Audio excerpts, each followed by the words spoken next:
digitization is obviously is happening, and across industries, whether it's edtech, whether it's fintech.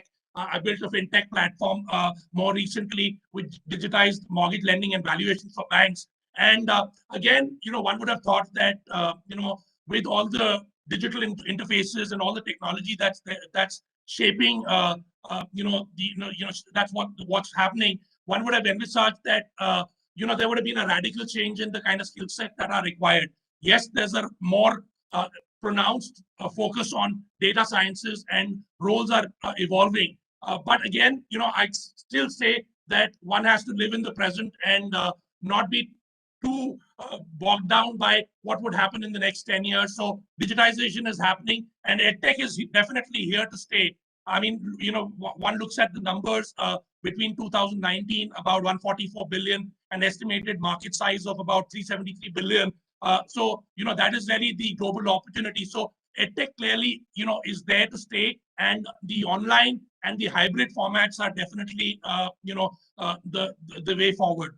And, when I look at it in the context of what's happening in education, fortunately, the new education policy, emphasizes for the first time, changes the focus from, purely face-to-face to online. And the fact that, there was a 20% cap on online when it came to education, and the way education was looked at in the past, that is obviously changing. So I think, the fact that there is going to be a lot more focused on online and, is definitely there for the future. The other aspect that I wanted to kind of emphasize on is that India needs a work-ready population. And one of the challenges, and I think I'm going to dwell a little bit on Ravi's point, and is the fact that a large number of the graduates are unemployable. And the challenge is not so much of the fact that jobs have changed or that, there's a radical transformation that is happening. The buzzwords of the last decade are still the same.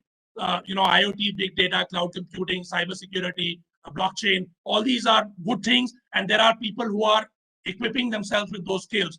But I think there is a common sense need for focus in terms of soft skills. And that's a point that both Ravi and both Raghav and Ravi have emphasized on.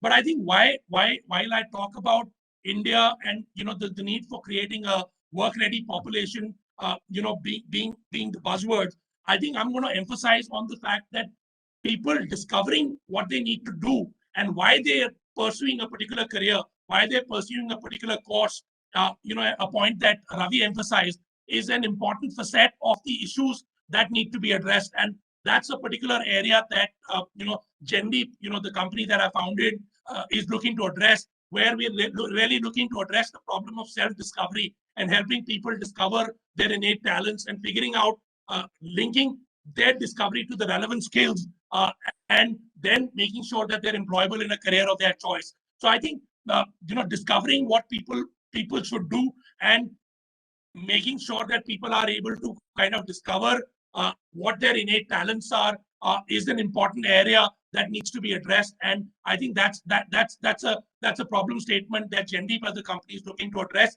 utilizing erstwhile psychometric tools, but also utilizing genomics for the first time and bringing in cutting edge technology and an edtech platform that basically connects the discovery that we do to the ecosystem of skilling partners is something that I feel will address the market need. You mentioned genomics, but I know there's astromancy and psychometrics and all different kinds of areas that you've been looking at, and the role of physical centers and all to make that happen.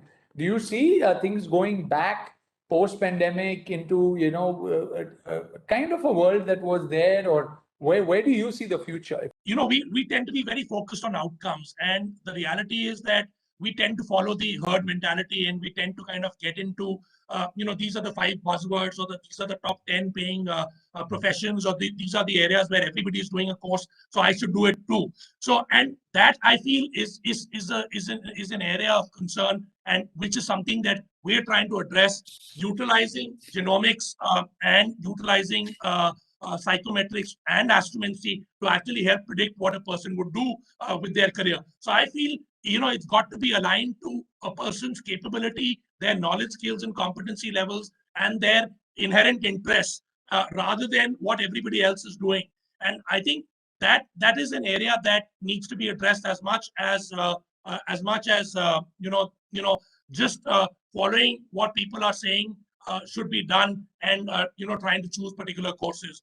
So I think bringing the focus back on the topic. So I definitely think physical and virtual will coexist, and I'd still say the online space is going to grow very rapidly, but the emphasis of face-to-face will continue to exist. And I think those who basically complement, if we can create complementary formats, that really would be the recipe for success.